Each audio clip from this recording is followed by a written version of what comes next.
Friesland Campina heeft vorig jaar 70% meer winst maken als in het jaar daarvoor.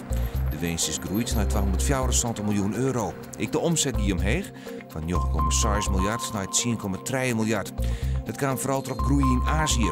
Het zuivelconcern zou het bod lijst te hebben van de huismerken die het winkels verkeerpje.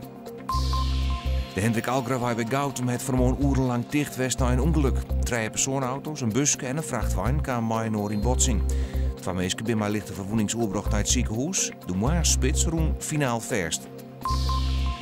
Hier basisschool de Moskeeflapper in Jerbiem gaat definitief dicht. Op tijd binnen er maar Santje leerlingen, dat binnen 6 te min. De basisschool heeft in zijn besteden vaker op transit zitten. Zij de 2 jaar nog een soort actie viert om het dwarren van de school hier te houden.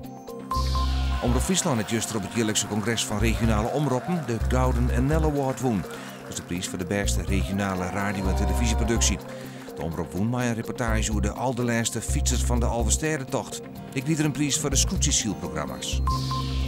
Joen en vannacht helder waar en het vriest een graad 6. Letter vannacht draait de wind uit het zuiden en helpt erom. Morgen is het wetterkoud en onleidig. We krijgen sneeuwbuien en er is hier een hudde zuidwestenwind. Het wordt 4 graden.